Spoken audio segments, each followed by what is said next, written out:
உங்கள் favourite TV ஷோக்களை இனி miss பண்ண தேவையில்லை. ஜீ5 இல் முற்றிலும் இலவசமாக காணுங்கள். இங்கேயும் எப்பொழுதும்.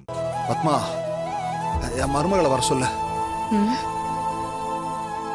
பத்மா, இப்ப நீ போறியா இல்ல நான் போய் கூப்பிடவா? இருங்க. நீங்க என்ன வெறுப்பேத்துறதுக்காக தான் இதெல்லாம் பண்ணிட்டு இருக்கீங்க. போறேன், போய் கூப்பிட்டு தொலைகிறேன்.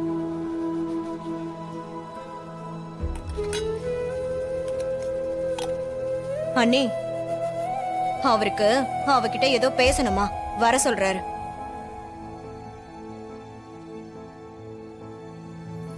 மாயா, போ.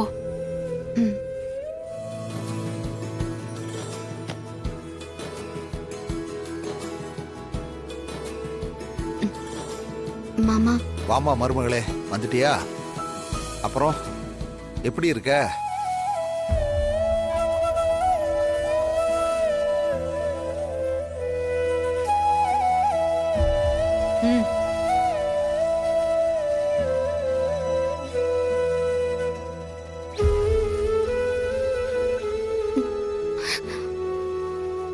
மாமா, சாரி மாமா, என்ன மன்னிச்சிருங்க. நீ எதுக்குமா சாரி எல்லாம் கேக்குற? இத பாரு, எனக்கு இப்படி ஆனதுக்கு நீ எந்த வகையிலையும் காரணம் இல்ல. அத முதல்ல நீ நம்பு. இல்ல மாமா, நான் ஒரு நல்லதுக்காக சில விஷயங்களை செஞ்சேன். ஆனா அதுல நீங்க இப்படி அஃபெக்ட் ஆவீங்கன்னு நான் கொஞ்சம் கூட நினைக்கல மாமா. அது மட்டும்தான் எனக்கு ரொம்ப கஷ்டமா போயிடுச்சு. மாயா, இந்த குடும்பத்து மேலயும் தனா மேலயும் ரொம்ப அக்கறையா இருக்கிறவ நீ.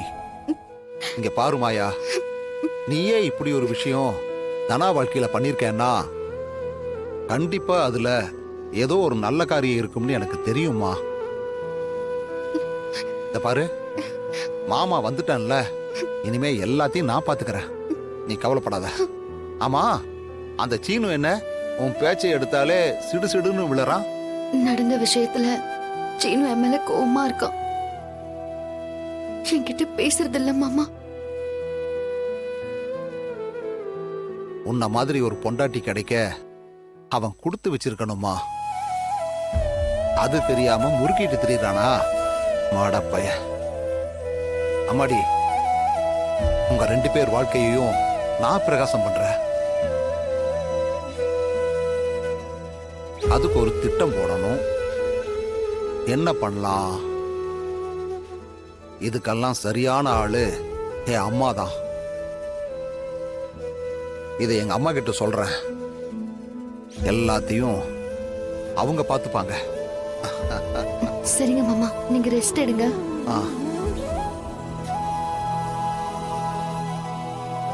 இப்படி ஒரு மருமக கிடைக்கிறதுக்கு கொடுத்து வச்சிருக்கணும். ஆனா இந்த பத்மா ஏன் தான் இதை புரிஞ்சுக்க மாட்டேங்கிறாளோ?